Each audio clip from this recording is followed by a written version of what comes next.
Sini Permadi, Saudara Roy Suryo CS yang tadi mendatangi Polda Metro Jaya untuk mengajukan saksi dan ahli meringankan.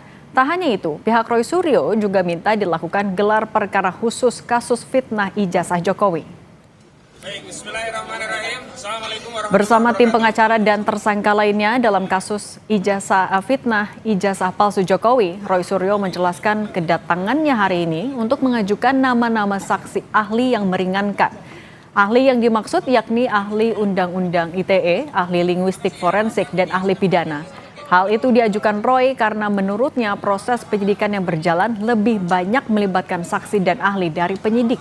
Selain ajukan sejumlah saksi ahli, kubu Roy Suryo juga kembali mengajukan gelar perkara khusus di Polda Metro Jaya setelah pada permohonan pertama di 21 Juli lalu tidak mendapat respons penyidik. Ahli linguistik, ahli bahasa, itu juga sudah punya sertifikat, baik nasional maupun di atas itu. Jadi benar-benar ahli hukum pidana, Anda sudah berulang kali menjadi ahli pidana di berbagai kasus, berbagai hal, bukan yang hanya langganan di depan BAP. Jadi saya kira itu ya, clear apa agenda kita hari ini, sekaligus juga kita mengajukan gelar perkara khusus untuk supaya apa? Kasus ini supaya terang benderang diketahui oleh masyarakat dan lainnya.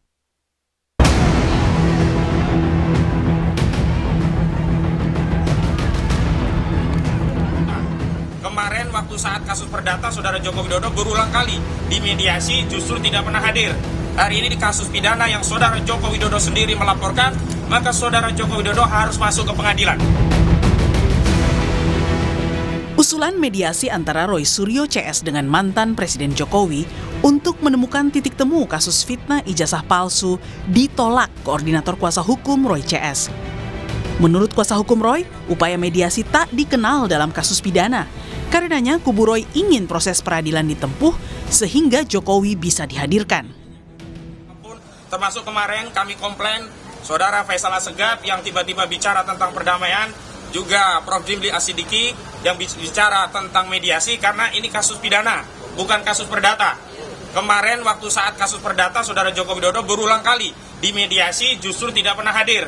Hari ini di kasus pidana yang Saudara Joko Widodo sendiri melaporkan, maka Saudara Joko Widodo harus masuk ke pengadilan.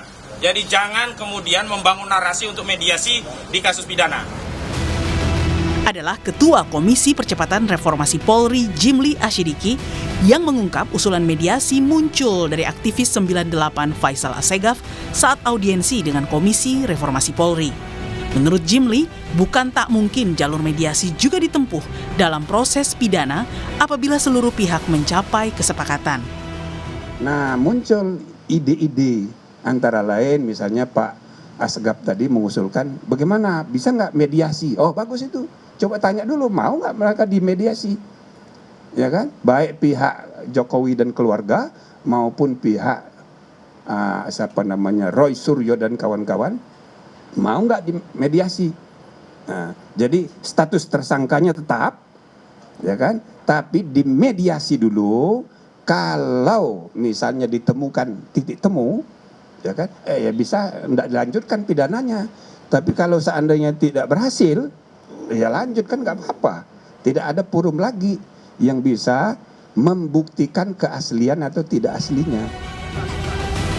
Sebelumnya, kubu Roy Suryo kerap meminta penyidik Polda untuk memperlihatkan ijazah asli Jokowi untuk membuktikan ada tidaknya fitnah soal tudingan ijazah palsu. Namun dalam sidang sengketa ijazah Jokowi di Komisi Informasi Pusat, pihak Polda selaku termohon mengaku salinan ijazah asli Jokowi ada dalam penguasaan Polda Metro Jaya sebagai barang bukti.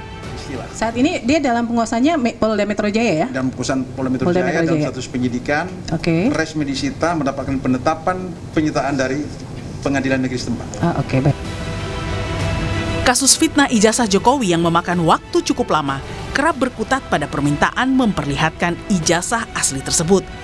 Namun faktanya dalam gugatan perdata di PN Surakarta dan Sleman, tuntutan para penggugat selalu berakhir deadlock karena Jokowi menolak memperlihatkan ijazah asli sarjananya. Tim Liputan Kompas TV.